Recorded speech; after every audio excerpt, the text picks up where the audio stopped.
Olha só que livro! Mais de 800 páginas desse livro completo. Segundo o amigo Diogo, esse é o livro mais completo sobre a Princesa Isabel no Brasil hoje. Está aqui ele, ó. Alegrias e Tristezas, Bruno da Silva, Antúnio de Cerqueira e Maria de Fátima Moraes Argon. Está aqui o livro, ó. Muito bom. E é com eles, os autores desse livro, que estão em Brasília, que a gente vai conversar a partir de agora para falar e conhecer um pouquinho mais sobre a Princesa Isabel. Vamos lá. Muito bom dia, a Maria de Fátima Moraes Argon e o Bruno da Silva Antunes de Cerqueira. Beleza, já estão conosco aqui. Aí, advogado, historiador, Bruno Antunes de Cerqueira, um prazer, meu amigo, estar com você. Nos falamos pelo Zap, e uma honra ter você, a Fátima também, uma honra enorme. Olha, antes de mais nada, dando aqui um bom dia, parabéns, viu? Parabéns por esse trabalho fantástico. Eu vou dizer uma coisa para vocês, só a linha do tempo já é um trabalho fabuloso. Então, quando um livro desse, só a linha do tempo já vale muito, imagina o conteúdo. E eu só lamento, porque a editora, a Linotipo Digital, generosamente mandou um exemplar do livro para mim, e o livro não chegou a tempo, e aí eu não pude ler completamente, li aí o máximo que consegui, correndo, mas eu recebi essa cópia antes de ontem, cedida pelo amigo Diogo Galhardo, generosamente cedeu, emprestou o livro, que é esse exemplar que eu estou em mão, que permitiu, pelo menos, a gente fazer a conversa e aproveitar. Mas o livro tem ilustrações, fotos que eu desconhecia, não tinha visto ainda, textos muito baseados em correspondências, fabuloso. Vou colocar ele bem aqui, ó, para ficar aqui ilustrando a gente. Fátima, que trabalho, viu? Parabéns, que livro gostoso de ler. Meu medo é que o livro, por se tratar de uma análise de autobiografia, eu tive medo da leitura não ser gostosa. Comecei a ler e adorei. Veja se o seu microfone está ligado, você já pode falar com a gente, Fátima. Bom dia. Bom dia. Vocês estão me ouvindo? Isso, está ótimo. Estamos conseguindo ouvir bem. Então, obrigada pelo convite, né? É uma honra estar aqui com vocês hoje para a gente conversar um pouquinho sobre a nossa princesa Dona Isabel. Eu fico muito feliz, né? Da leitura estar sendo uma leitura gostosa, fluida, né? É isso.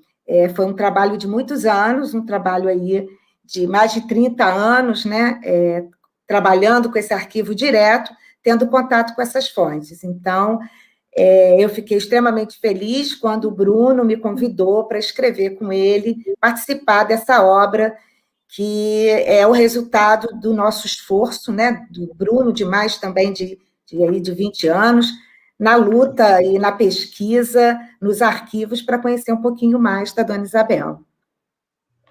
Ô, Bruno, você fala no livro, Bruno, uma coisa interessante, que durante ali a primeira metade do século XX, muito pouco se escreveu pela Princesa Isabel, e me chamou a atenção que até o marido dela teve pesquisas antes dela mesma.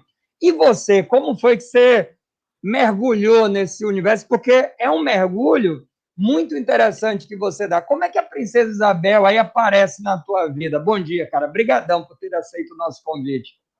Bom dia, Marcos. Bom dia a todos os ouvintes e telespectadores. Hoje em dia é ao vivo na rádio e no YouTube, né? A gente já encaminhou o link seu aí o link do YouTube para vários grupos. Bom dia a todos. Bom dia, minha queridíssima, como dizia a Dona Isabel para as amigas dela, Fátima Argon. Marcos, um mergulho em águas profundas aí, como você colocou. Agora, eu gostei de ver. Eu ouvi você antes da gente entrar e eu vi que você está afiadíssimo, né, com o tema isabelino e isabelista, porque você já falou várias coisas aí. Olha, um mergulho em águas profundas. O que se passa com a minha história com Dona Isabel, ela está um pouquinho, porque eu não entro nisso no livro, né? Não seria o caso de falar da subjetividade nossa de autores, mas tem uma notinha de rodapé nesse livro que ficou desse tamanho, onde eu falo da minha avó paterna, o nome da minha avó era Maria Amélia da Conceição, 3 prenomes, né? E era o nome da mãe dela, o nome da avó dela. E a minha avó, ela era Sinhazinha, o apelido. E eu fui criado muito com essa avó. Quando ela nasceu, era em 17, mas ainda havia escravizados da família dela com ela. Então, ela foi criada com escravizados da mãe dos avós. E aí, a minha avó, ela tinha 2 falas. Uma repetia o que o pai falava, a outra repetia o que a mãe falava. Da parte da mãe da minha bisavó, que era uma santinha assim, falava muito bem de Dona Isabel, falava que o dia da Lei Áurea foi um dia de alegria, de festa na fazenda, uma choradeira. E aí, quando ela falava isso, ela embargava a voz e quase chorava, porque minha avó era muito emotiva. Mas ela tinha a fala do pai dela, que era um chefe republicanista local lá de Itaperuna, alistador eleitoral. Um coronel, entre aspas, local, né? Nem sei a patente de guarda nacional, porque eu não descobri até hoje. E aí, meu bisavô era muito racista e ele detestava Dona Isabel. Então, eu fui criado ouvindo 2 falas. Uma de amor, comiseração pelos escravizados, etc., etc., e a outra de muito racismo e não contraditoriamente a favor da República e contra ela, contra a Dona Isabel. Minha avó chegava a dizer que o pai dela dizia que tudo que dava errado no Brasil era a culpa da princesa, porque ela tinha libertado, nesses termos, né, racistas, a negrada e instaurado a desordem. Então, eu fui criado ouvindo as 2 coisas. E aí, desde muito pequeno, eu pensava, meu Deus, essa senhora ela é um enigma, né? Porque Dom Pedro II é quase que endeusado, né? Tem o IHGB para manter a memória dele, aquela coisa toda, mas ela não tem, ela é uma coisa, ela é um mistério, ela é um mistério. Eu pensava, desde criança, as pessoas reconhecem que teve a Lei Áurea e tal, um ou outro diz que ela colaborou, mas muitos dizem que ela era uma nulidade, que ela era completamente parva, né? E aí eu pensava, afinal, quem é ela, né? Eu ficava pensando, sempre lembrando assim. Então, eu tinha, sei lá, uns 8 anos de idade, né? 7 anos de idade. Aí meu pai falou para mim o nome completo dela. Meu pai é professor, minha mãe também, minha mãe é assistente social também. E aí ele falou o nome completo dela. E eu gravei na mesma ocasião, né? E aí eu tinha 7 anos. Desde então, e aí, claro, eu lia, né? Mas eu era criança. Mas eu comecei a estudar mesmo, sem dúvida, a fundo, quando eu tinha uns 15 anos, mais ou menos. A primeira vez que eu fui no arquivo histórico que Fátima estava lá, eu tinha uns 17, assim, levado pelo meu padrinho, que era professor da Universidade Católica de Petrópolis, que era um isabelista radical também, né? Enfim, totalmente, era líder monarquista, né? Mas ele era um isabelista, ele defendia, porque é muito curioso isso. No próprio movimento monarquista, que eu, né, fiz parte quando eu era adolescente e tal, muita gente não gosta de Dona Isabel. Isso é muito curioso, porque ela não indenizou os senhores de escravo. Então, isso é muito curioso, né? E o meu padrinho defendia, porque como ele era muito católico, a coisa toda é a identidade católica, né? Quem é católico, né, se identifica muito com essa personagem, né? Já quem não é, né, só é nominalmente e tal, não entende, né? Fala, ela é uma inconsequente, né? É assim que as pessoas falam, ela é uma impolítica, né? Como ela mesma perguntava, né, para os clérigos se ela tinha sido impolítica. Então é isso, é uma personagem interessantíssima, fantástica da história do Brasil. É isso. Pois é, eu tenho tanta coisa para perguntar que eu já estou sofrendo por ter que selecionar algumas questões e, claro, que deixar outras um pouco mais para um outro momento, né? Tem questões simples sobre a princesa Isabel, como a grafia do nome dela, como tem questões complexas sobre ela, da questão do próprio abolicionismo. E eu vou tentar misturar um pouco das 2 coisas para a gente humanizar também a mulher, mas também não deixar de discutir o lado político dela. Mas é o seguinte, ainda antes de entrar na Princesa Isabel, e ainda falando um pouco mais do livro, que eu estou apaixonado pela qualidade do material de verdade, você sabe que a gente tem acesso a muitos livros e tudo, mas, de fato, material... Eu sou muito fã do papel, então, como é gostoso pegar um livro com uma capa legal, com uma foto legal, e eu sei como é difícil publicar no Brasil, então, quando a gente vê um livro desse, a gente sabe o que está por trás, as batalhas para poder conseguir, o capricho é nesse papel, a foto com essa qualidade, eu entendo, eu sei como é que é. Mas eu quero saber o seguinte, como é que foi o acordo, né, a negociação entre os autores, o Bruno, a Fátima, a editora, de quem escreve o quê, que abordagem cada um faz, o que vocês não abriram mão nesse livro, por exemplo, o que de repente ficou para outro momento. Eu queria que vocês me falassem um pouquinho dessa feitura do livro. À vontade. Vai lá, Bruno, professora Fátima. Então, na verdade, o Bruno já tinha iniciado o projeto, né, onde ele pensava justamente em dialogar com todos esses biógrafos da Dona Isabel, e como, assim, recuperando, né, a fala do Bruno, quando ele chegou ao museu pela primeira vez, eu já trabalhava lá há 16 anos, e eu tinha um contato muito direto com o nosso diretor, o nosso saudoso diretor, professor Lourenço Luiz Lacombe, que foi um desses biógrafos, né? E ele fazia um estudo muito grande sobre a Dona Isabel, tinha um contato muito direto com Dom Pedro Gastão, o neto dele, né, da princesa Dona Isabel, e ele me contava essas histórias, e eu comecei a fazer a leitura disso, e via que realmente a Dona Isabel não era muito bem compreendida, ou pelo menos não se retratava uma verdadeira face dela. E o Bruno já conhecia esse meu trabalho há muito tempo, e aí eu fui encarregada de escrever para falar da escrita dela, de como Dona Isabel via esse mundo, como também as pessoas ao seu redor, os amigos, enfim, a enxergavam, e também qual eram as suas dificuldades em relação ao mundo da política por ser mulher. Então, a minha parte específica da escrita foi essa. Mas eu acho que o Bruno vai concordar que em outras partes do livro nós dialogávamos sempre, e eu trazia para ele algumas descobertas durante as minhas pesquisas, e ele, então, inseria no seu próprio texto, como é o caso, por exemplo, de um artigo fabuloso do grande pensador católico cristão, o Alceu Amoroso Lima, que, quando ele está defendendo a ideia da anistia, ele faz, então, uma analogia com a Lei Áurea e o papel importante da mulher, Dona Isabel. Então, ele chega a perguntar, quando que nós teremos uma mulher com um pulso forte como Dona Isabel para resolver essa questão? Então, a gente está falando da década de 1970, então, eu acho que foi nesse sentido a nossa parceria, que é uma parceria, assim, a escrita é autoral, porém, a pesquisa é uma pesquisa em parceria. E eu quero, antes de passar a palavra ao Bruno, eu gostaria aqui também de agradecer, e muito particularmente, ao Laerte e à Yara, da Linotipo Digital, que também acreditou nesse projeto junto ao o Instituto Cultural Dona Isabel I. Acho que é isso.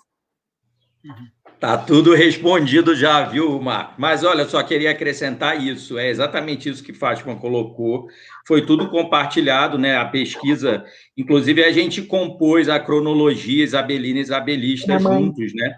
E que é o que você já chamou a atenção, né? Que você chamou de linha do tempo, a gente compôs tudo junto, tem a tabela dos titulares isabelinos, que são aqueles que ela titulou nas 3 regências, e aqueles que ela titulou no exílio, né? Que não foi ela que titulou pessoalmente, foi transversalmente, né? Pelo rei de Portugal e o Papa. E Fátima já pesquisava, por exemplo, ela e eu, a gente já concordava antes, né? De Haitê, a gente chama o livro de Haitê, né? Para diminuir o... A gente já falava do Conde de Afonso Celso como idealizador do Museu Imperial, uma coisa que não é conhecida nem às vezes pelos servidores do museu. Né? As pessoas lá em Petrópolis acreditam que o Museu Imperial em Petrópolis é todo da cabeça do Alcino Sodré. E não é verdade isso. Na verdade, o Museu Imperial é uma proposta, quando Dona Isabel vivíssima ainda, do seu lugar-tenente, do seu chefe-mor, que era o conde de Afonso Celso, que foi para quem ela arrumou o título de conde. Ela arrumou o título de conde na Santa Sé para uma opção de gente, né? Isso tudo está no livro, né? Mas já estava em pesquisas anteriores. Fátima já tinha colocado isso em textos dela, a revista do Instituto Histórico do Brasil, do Rio, e ela é a presidente hoje do Instituto de Petrópolis, que também, né, teve o próprio Afonso Celso como fundador, um dos fundadores, né? Então, na verdade, foi um casamento aí, né, de pesquisa. E sim, ali no Tipo Digital, na parceria com o Instituto Cultural Dona Isabel, fez o livro acreditando no projeto, né? Nós, na verdade, já temos uma amizade prévia e antes, né, o ID já tinha feito com a Linotipo, né, 2 livros. Um é o próprio A Reedição do Imperador no Exílio, do Conde de Afonso Celso, que é um livro lá de 1893, que tinha tido 3 edições, e o Príncipe Soldado, da professora Teresa Malatian, que é a biografia do caçula de Dona Isabel, que era o príncipe Dom Antônio, que esse foi completamente esquecido, que saiu do Brasil no banimento com 7 anos de idade. Então, esse ninguém nem lembrava que ele tinha existido. Então, Teresa Malatian, da Unesp, fez a biografia dele, já tinha feito a do Dom Luiz, e esses são projetos da parceria do ID com a Linotipo Digital, né? E a parte que me coube, só para te responder, do livro, foi a parte que eu já fazia, que eu já via, né, há muito tempo, que é a história da historiografia sobre Dona Isabel e as aplicações, o que isso traz, o que isso aporta para a teoria da história, da transição do século XIX para o século XX no Brasil, porque, como eu digo no livro várias vezes, o grande não dito da história do Brasil, dessa transição, é Dona Isabel. Inclusive, não é contado, né, nos livros de história, que a República foi um golpe, fala isso, às vezes, que foi um golpe de Estado, militarista, além de militar, mas não se fala vários outros elementos. O principal elemento é o elemento machista, misógino, racista, né? Que é o anti-isabelismo. Então, na verdade, a República não foi um golpe contra a monarquia em si. Ela, claro, queria acabar com a monarquia, né? Mas os monarquistas, né? O Marechal Deodoro, o conselheiro Saraiva, né? Muito cínico nessa ocasião toda. Enfim, muitos monarquistas, né? Entre aspas, eles aderiram a isso. Eles foram a favor desse golpe. Então, não era um golpe contra a monarquia. A questão maior era ela. É um golpe contra o Terceiro Reinado. É o abortamento do Terceiro Reinado. E por que isso? Porque, na verdade, Dona Isabel representava para eles uma série de coisas, o fato dela ser mulher e ser autoritária, né? Uma série de coisas que eles tinham repugnância. E aí eles deram um golpe. Né? Por quê? Também a gente explica em Haiti, uma narrativa que não vinha à tona, porque a Lei Áurea é considerada um golpe de Estado por eles. Então, eles também dão um golpe nela, né, que é o golpe da proclamação, da dita proclamação, né, que não teve proclamação nenhuma, mas a dita proclamação da República. O Bruno e Fátima, vocês acham, por exemplo, a Natécia disse que desconstruiu bastante a imagem sobre a Princesa Isabel quando ela leu a obra da Melri de Priori, O Castelo de Papel, mas é apaixonada pelo tempo. Será que a gente também, essa é uma dúvida que eu tenho como historiador, será que a gente também não desconstruiu a história da Princesa Isabel, comprando uma narrativa também, e não ignorou, talvez, quer dizer, resumindo, é aquelas histórias que a gente desconstrói antes de se apropriar de fato da história. Quer ver um exemplo? A gente pouco sabe sobre os filhos da Princesa Isabel. Eu historiador, descobri no livro de vocês aquela história dela ter assento no Conselho de Estado, dela ter vaga no Senado. Eu, historiador, não conhecia isso. E aí eu estou sendo honesto nessa fala para dizer como a gente desconhece e já desconstrói a história. Eu queria que vocês falassem um pouquinho sobre isso. Vai lá, Fátima, comenta aí. Bem, eu vou fazer um comentário assim, bastante rápido e passo para o Bruno. É verdade. Eu acho, às vezes há uma notícia que ela é repetida tantas vezes que aquilo vira verdade, né? Vira uma lenda. Voltaire. Então, eu vou fazer um comentário aqui da nossa cidade, porque é um comentário que é diretamente ligado à nossa princesa Dona Isabel. Há o Palácio de Cristal aqui na cidade. A princesa Dona Isabel, em 1876 e 75, ela cria uma exposição, inaugura-se uma exposição hortícola e agrícola, que foi ideia dela, concebida por ela. Ela entendia que ela era uma apaixonada por botânica e uma estudiosa, não só gostava de jardim e de flores por uma questão assim, não, ela realmente estudava e se apropriava desse estudo. E ela, então, resolve, porque ela via nessas exposições uma possibilidade de um crescimento econômico para a cidade. Então, bem, isso é feito, essas exposições, é um tremendo sucesso, e eles decidem, junto com a Caixa Hortícola, que era o presidente, o seu marido, o Conde D, junto com o vice-presidente, o Barão do Catete, eles resolvem, então, criar um pavilhão específico para abrigar as outras exposições. E aí vem a ideia do Palácio de Cristal. A princesa Dona Isabel, por exemplo, ela vai fazer uma propaganda imensa, um concerto, eles promovem um concerto para conseguir fundos para se construir esse Palácio de Cristal. E aí há uma história bastante rica, que também eu já contei em outras oportunidades. E o que acontece? Na nossa cidade, nos textos, inclusive, que estão na rede pública municipal, em todos os veículos de comunicação, durante vários momentos aqui na cidade, se repete que o Palácio de Cristal foi um presente do Conde D para a princesa Dona Isabel. E isso não é uma verdade. Porque primeiro que esse palácio foi construído num terreno público, que era da municipalidade, e quando houve o golpe, né, da República, o que acontece?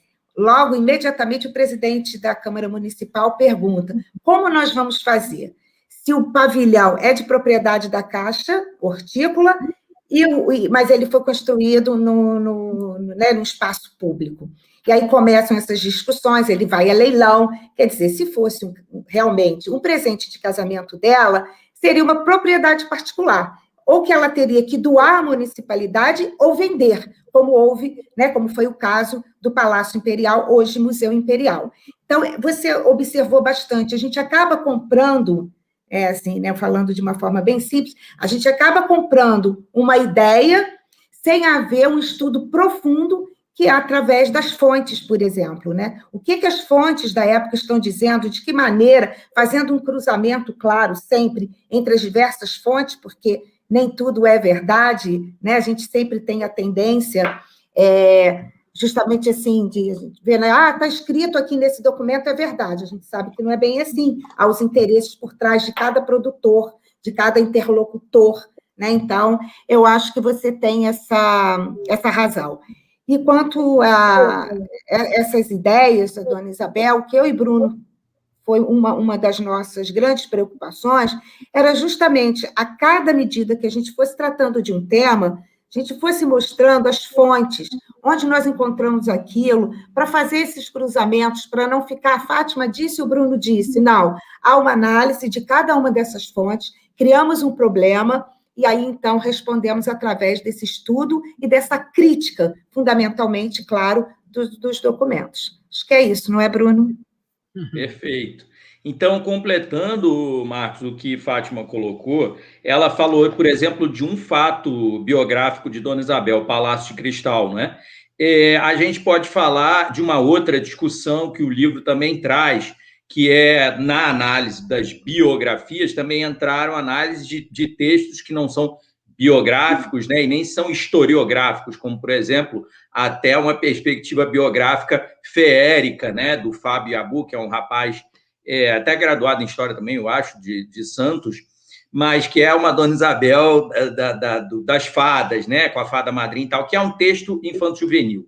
Mas agora também entrou a análise de um livro chamado Coleção Princesa Isabel, Veja, não existe nenhuma coleção de Dona Isabel. Não existe, simplesmente não existe. Mas o nome do livro, que é um livro muito grande, bonito, vistoso, com fotografias maravilhosas, da coleção da neta caçula de Dona Isabel, e não da coleção de todos os 8 netos isabelinos, ele chama no livro de... Quem lê aquilo pensa, então tem uma coleção de Dona Isabel. Veja que se tivesse uma coleção unida de Dona Isabel, já não se chamaria Princesa Isabel, porque essa expressão a gente também problematiza no livro, né? Não é a expressão Princesa Isabel é uma expressão de popularidade, afetividade no Brasil, mas ela não corresponde ao modo como Dona Isabel era chamada no Brasil no século XIX. Ela era herdeira do trono, princesa imperial, Dona Isabel era o seu nome, e quando ela regia, ela era princesa imperial regente. Assim era a assinatura dela, princesa imperial regente. Agora, entrando especificamente no livro Castelo de Papel, eu não tenho nenhum problema em falar. Mary Del Priore é uma pessoa querida minha, foi minha professora em 4 matérias, tá? Mas o que eu vou dizer aqui, eu já disse a ela, eu já escrevi em resenha e todo mundo conhece o meu pensamento. E é o que está no nosso livro, a análise desse livro dela, como de vários outros. O Castelo de Papel é um livro de romance histórico, ok? Não é um livro de historiografia clássica em nenhuma hipótese. Por que eu posso afirmar isso categoricamente? Inclusive como ex-aluno dela na matéria de História da Historiografia e de várias outras matérias. Os livros de historiografia clássica trazem debate historiográfico, né, e referências bibliográficas, ok? Todos os livros de história, no sentido historiográfico, teórico, metodológico, ou eles são assim, todas as teses, né, ou eles não são isso, eles são uma outra coisa, do ponto de vista taxonômico. Então, romance histórico não é sinônimo de historiografia. Por que eu posso falar isso claramente? Porque a professora Mary, minha querida professora, ela optou por fazer romances históricos, literatura romântica com base, claro, lastro histórico, ela é historiadora, a partir do momento justamente que ela foi minha professora lá na PUC. Ela comentava conosco que ela estava fazendo uma transição, porque a escrita de livros historiográficos comporta uma série de elementos que, para o público amplo, não são aprazíveis. Então, de fato, a popularização do conhecimento histórico passa por você traduzir para o povão, digamos assim, aquilo que está num conhecimento, o conhecimento histórico em geral, né, nosso, de historiadores, ele tem uma certa robustez. Você sabe disso, né? Você fez história também. Então, isso não é palatável para o grande público, ok? E aí, para o grande público, os trabalhos que a professora Mary tem feito servem porque eles fazem com que as pessoas adentrem aquele mundo e depois possam estudar se quiserem. Mas, sem dúvida alguma, o Castelo de Papel, o Príncipe Maldito, agora ela lançou um sobre Dona Maria, ela teve como base, em grande medida, um artigo meu sobre a Dona Maria, colocando, né, sob perspectiva, essa dita loucura da Dona Maria, a louca, né, que só se repete isso, que Dona Maria era louca. Então, são livros, são romances históricos, ok? Então, no caso, há uma liberdade autoral ali, no Castelo de Papel, e eu aponto isso no livro, para ela falar coisas que, do ponto de vista historiográfico, não são confirmáveis, não existe aquilo ali. Historiograficamente, você teria que ter fontes para comprovar, né? Você tem que ter o diálogo das fontes e o diálogo, o debate historiográfico, o diálogo autoral. Como não é essa a proposta, não é? Então, o livro ele não pode ser analisado sobre outro prisma que não esse. Agora, aí as pessoas elas têm muita dúvida, porque quando elas não são da história, né, elas não são historiadoras, elas pensam, não, mas então se está ali é porque a professora Mary viu daquela maneira, pesquisou, e disse, sim, ela pesquisa, ela é pesquisadora, ela é historiadora de formação, mas ela, volto a dizer, pode colocar nesses romances históricos liberalidades, não é? Como ficção, de fato. Então, assim, uma Dona Isabel Megera, no livro Príncipe Maldito, sobre o sobrinho de Dona Isabel, ou uma Dona Isabel alienada, no livro Castelo de Papel, é uma liberalidade autoral, não é? Dona Isabel nem era megera, nem era alienada, embora ela também fosse uma pessoa humana como você, eu, qualquer um, Fátima, e ela tinha defeitos e tinha qualidade. Mas, certamente, ela não era nem megera, nem alienada, entende? Na verdade, isso é uma composição, não é? Quase que cênica, digamos, porque tem esse aspecto da arte, né, helênica, seja a arte da escrita, a arte da dramatização, enfim, tem ali uma liberalidade nisso tudo, tá? Então, o livro Castelo de Papel é interpretado aqui. A gente não entra em minúcias sobre algumas coisas que são ditas de um ponto de vista historiográfico, exatamente porque não é um livro historiográfico. Então, a gente não faria uma coisa contrariando, digamos assim, né? E a gente coloca... Existem romances históricos, né? A primeira mulher do Brasil que biografou Dona Isabel foi membro da ABL, que foi a Diná Silveira de Queiroz. Aquilo é um romance, ele é um romance pró-Dona Isabel. Já os romances de Mary Delprot são romances anti-Dona Isabel, mas não importa. E aí a questão é, o texto da Diná Silveira de Queiroz é todo idealizado, né? Dona Isabel parece uma princesa, uma boneca, né? Uma coisa assim. Não é isso, né? Não é bem isso, né? Dona Isabel foi... Hoje eu vou fazer aí uma palestra para um grupo aí, né, do lado dos monarquistas e tal, e aí eu coloquei Dona Isabel do Brasil, uma pessoa, várias personagens, porque, de fato, é tanta... Isso a gente fala no texto. Ela tem uma memória polimorfa, né? Então, assim, de fato, você enxerga nela uma opção de coisa. E outra coisa, ela também é enxergada por clérigos, por exemplo, né, clérigos católicos, naturalmente, né?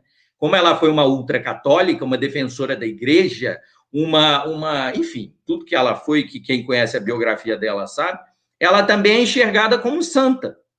Então, isso aí é a tal história. Aí tem gente que vem me falar, fulana falou que é um absurdo dizer que Dona Isabel é santa. Bom, depende. Se a pessoa é católica, se a igreja, um dia, fizer essa proclamação, quem é católico, e aí, né, muitos brasileiros são ainda, né, vai aceitar plenamente, porque isso é um juízo da igreja, é um assunto intra-eclesiástico e não extra. Então, isso são coisas... Há várias Donas Isabéis para cada um, né, entender de uma maneira. Mas uma coisa é certa, como disse aí a leitora, a ouvinte, ela tem uma opinião formada sobre Dona Isabel por um livro. Veja, não é interessante, porque é interessante conhecer bem mais, né, sobre essa personagem. Bom, Bruna e Fátima, uma das partes mais deliciosas do livro, fantástica, é a troca de correspondências da filha com o pai, da princesa com o imperador, da princesa regente com o pai. E eu coloquei isso porque são vários momentos da vida, ela criança, depois ela adulta, depois ela no cargo, mas tem uma que eu adorei, que é, entre aspas, a guerra entre eles sobre a questão católica, sobre a questão religiosa, tem a questão militar, mas eu curti mesmo a questão religiosa, que eles ficam com réplicas, tréplicas, e vocês vão expondo as cartas, vão colocando, e como é interessante o pai zelando pela escrita, pela leitura da filha, pelos argumentos, pela tese, e, ao mesmo tempo, aquela mulher tentando dar o seu melhor, aquele cuidado, às vezes, na pressa da escrita. Eu adorei. E eu queria que vocês falassem um pouquinho mais dessa relação do pai e da filha. Em que momentos vocês percebem que aquela menina vai se tornando mulher e vai ficando pronta para assumir aquilo que lhe era devido? Fátima aí, domina tudo. Não, então, na verdade, assim, é interessante. Eu, no meu texto, eu tentei justamente isso e fico feliz da sua percepção, porque no meu texto, que é um texto bastante simples, o que eu fiz foi justamente mostrando a correspondência dela desde menina até sua fase madura, e como isso vai formando a sua própria identidade, que a gente perceba como ela vai se formando, né? Como pessoa, como filha, depois como mulher, ela exercendo todos esses papéis, e a influência do seu pai e de outras pessoas na sua própria formação. Então, quer dizer, essa foi a ideia. E aí é curioso, porque há até no texto uma cartinha dela, pequenininha, e que ela, ainda bem novinha, ela escreve assim, ela vai subscritar o bilhete, ela põe assim, a minha querida, não, a imperatriz do Brasil e minha querida mamãe, algo assim. Então, você já percebe que, desde pequena, ela entendia essas dimensões da mãe, quer dizer, a dimensão pública e a dimensão privada. Quer dizer, ela entendia tudo isso. Ela já estava acostumada, desde cedo, por exemplo, com todo o cerimonial da corte. É claro que muitos autores, inclusive a historiadora Mary, ela sempre fala disso, que Dona Isabel estudou muito, mas não aprendeu nada, que ela era uma doninha. Então, o que eu tentei mostrar é que essa afirmação, diante da leitura desses documentos, não se sustentava. Por quê? Dona Isabel, para ter citar uma passagem, o Dom Pedro, Dom Pedro II, quando recebia uma correspondência, e ele mantinha essa correspondência com assiduidade, com diversos intelectuais europeus, nas diversas áreas do conhecimento, ele sempre dizia para ela assim, olha, Isabel, você pode ler, por exemplo, a carta do Agassiz, depois ponha no lugar. E essas cartas, essas leituras, o que isso significa? Significa que, juntos, quando eles estavam juntos, eles discutiam diversas questões, inclusive de política, de ciência, não é? Então, assim, muitos também falam, eles não conversavam sobre política, você não encontra quase nada na correspondência pessoal. Eu aponto também isso, por quê? Porque Dona Isabel sabia que uma carta podia cair nas mãos de uma pessoa. Ela fala também nas suas cartas, lá eu faço uma breve citação sobre isso, da invasão da privacidade. Hoje, o que a gente vive aqui, né, nesse mundo de hoje, é exatamente isso, uma invasão. Então, você sabe, porque determinado e-mail vazou, porque determinado telefonema vazou. A Dona Isabel também tinha esse sentimento da sua privacidade o tempo todo invadida.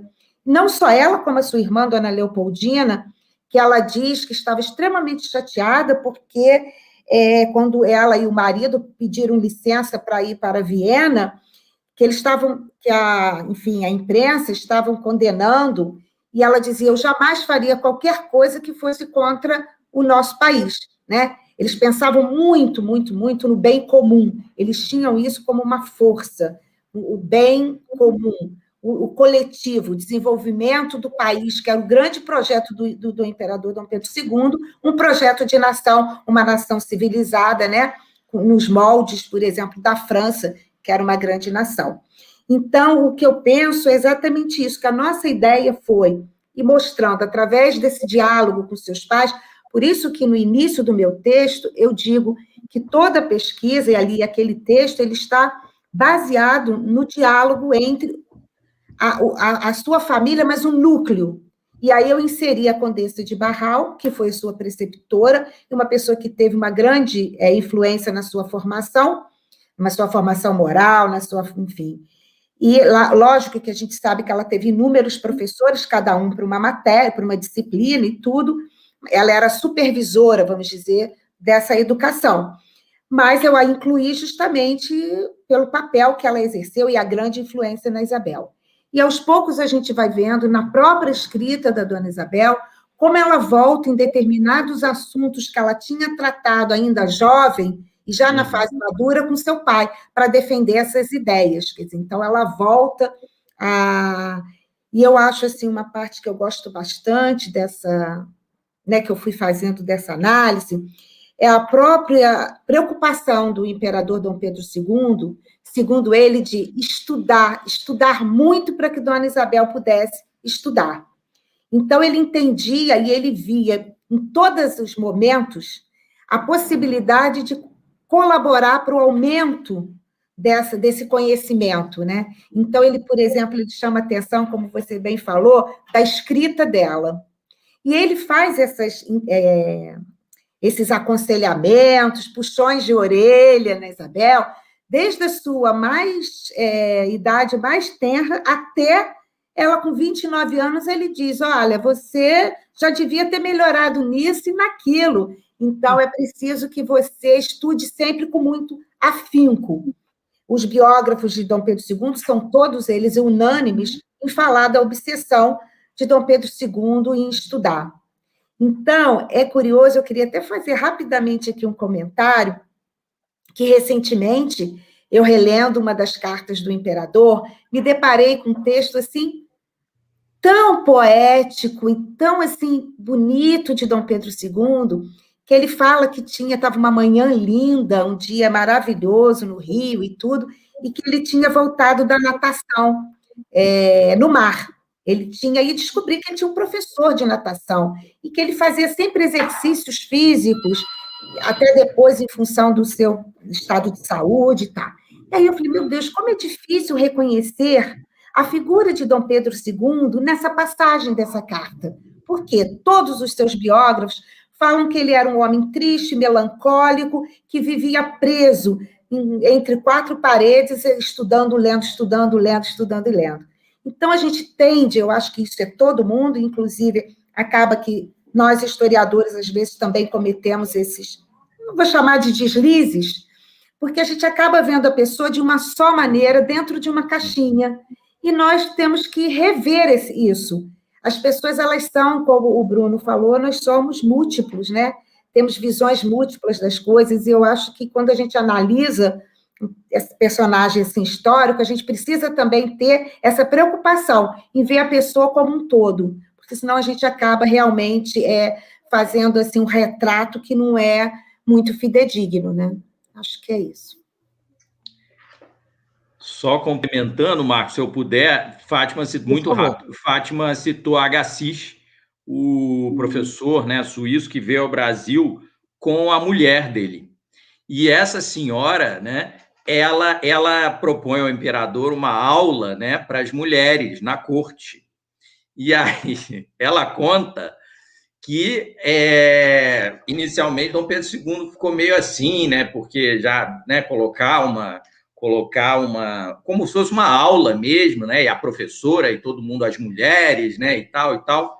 Não que já o Império já não tivesse educação feminina, porque tinha, né, tinha as freiras para criar as meninas, não sei o quê, mas a educação feminina ainda era impregnada daqueles preconceitos do tempo e tal, tanto que Dona Isabel e Dona Leopoldina Teresa eram as únicas exceções de receberem aquele absurdo de informações sobre ciência política, filosofia política, não sei o quê, que elas receberam, né?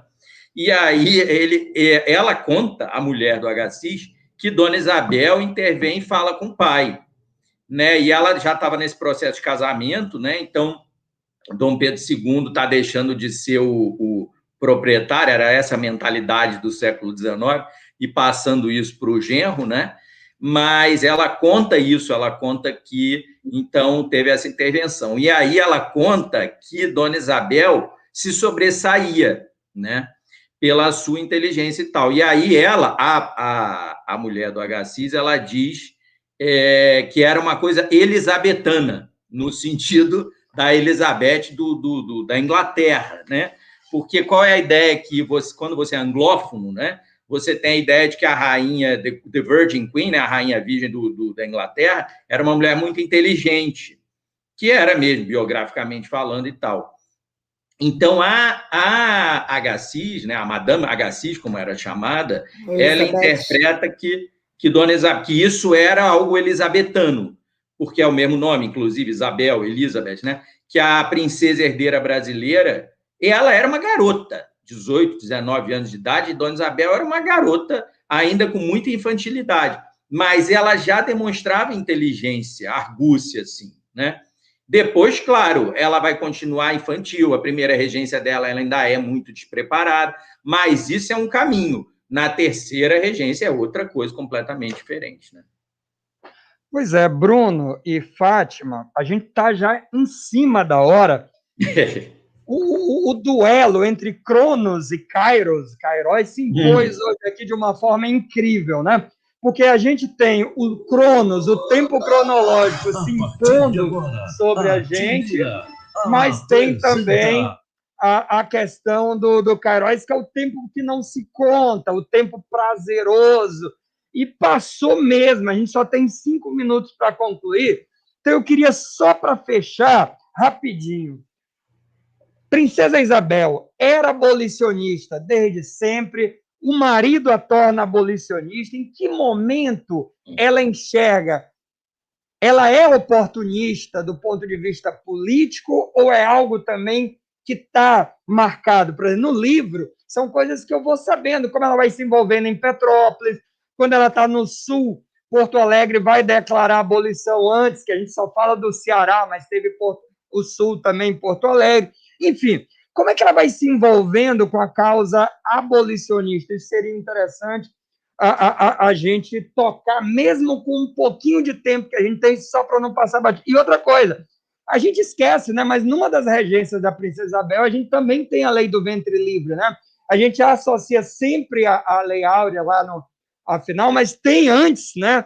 Outras leis, outras discussões que a gente também não fala muito. Dá tempo, rapidinho, de falar disso? Quer que eu fale, Fátima? Falar muito rápido, só para a primeira regência isabelina é a da Lei do Ventre Livre. O primeiro-ministro era o Visconde do Rio Branco, foi ele que conduziu todo esse processo legislativo. Ela teve muito prazer em participar disso. Ela estava grávida, uma coisa que tem a ver com a ideia de ventre livre, né? E ela perdeu, né? Ela teve vários abortos e tal. Então, a verdade é que na primeira regência, como eu falei, ela era uma garota ainda, né? Então, ela foi toda conduzida pelo ministro. Mas desde essa primeira regência, como Fátima coloca no texto dela, ela já tem muita noção, né? Nas conversas com a Condessa de Barral, que ela tem que agradar, né, esses homens públicos para conseguir deles vitória, né, em relação à causa da abolição. Intimamente, como a gente fala, in pectore, Dona Isabel era abolicionista porque ela considerou, ou emancipacionista nessa época aí, 71, 72, são coisas levemente diversas, porque ela considerava que a escravidão era o símbolo do atraso do Brasil, o pai dela também achava isso. Mas tinha um plus aí nessa história. Ela era abolicionista porque ela era católica. Ela entendia que a escravidão era absolutamente contrária aos ensinamentos da igreja, que era mesmo.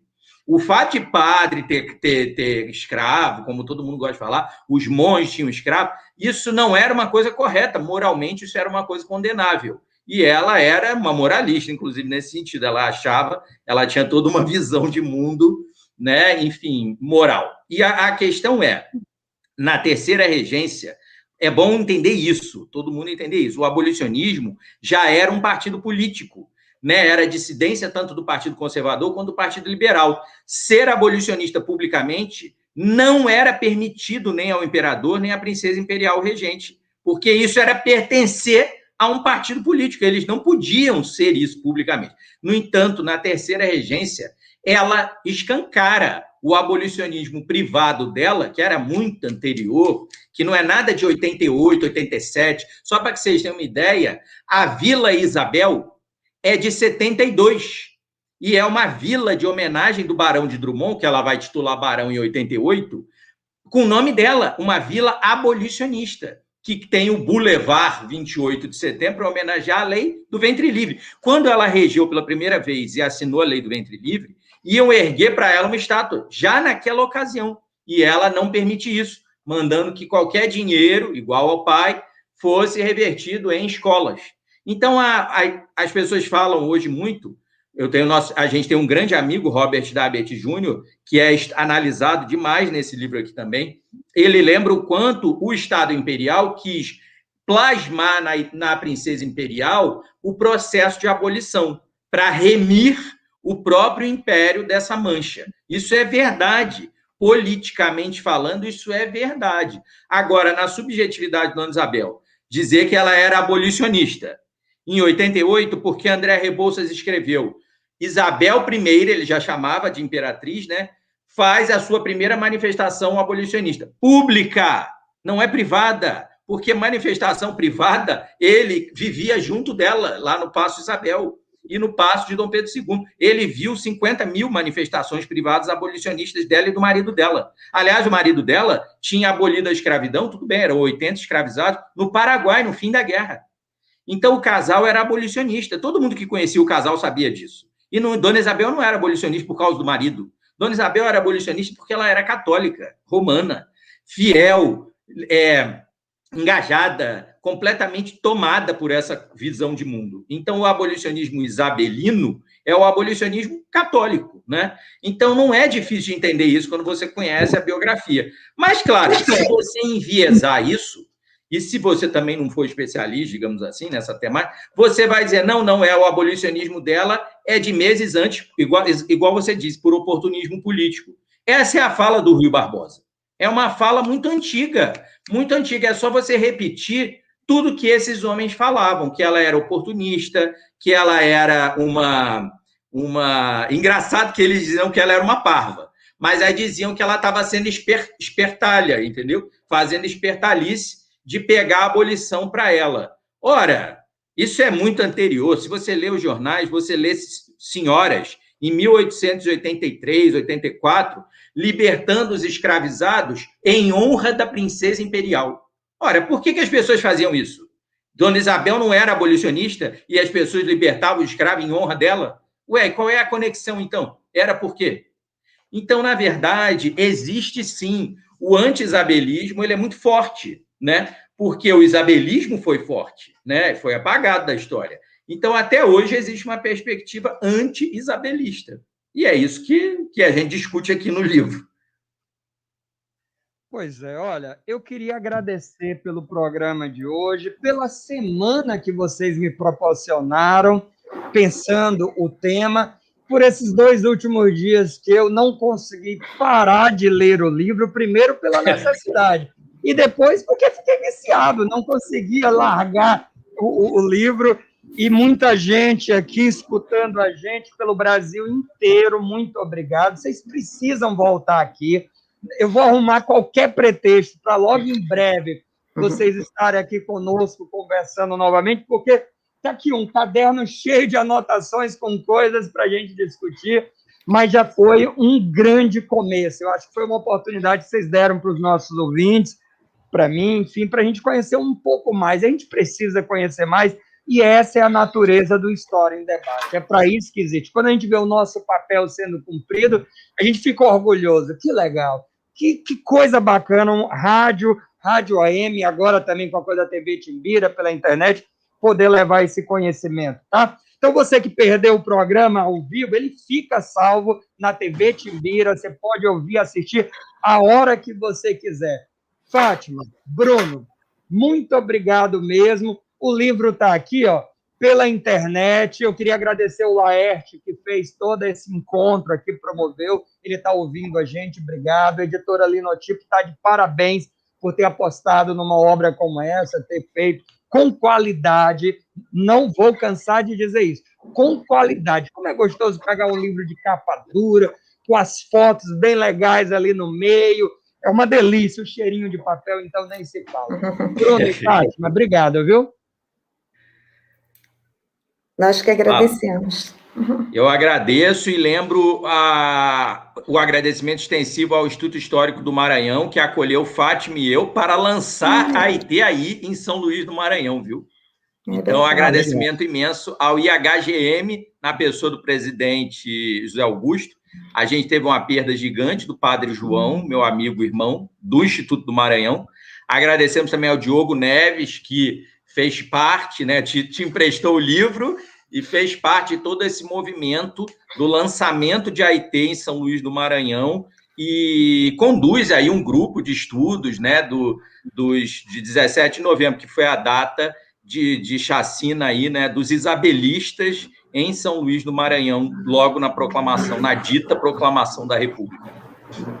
Beleza, vamos ficando por aqui, agradecendo todo mundo.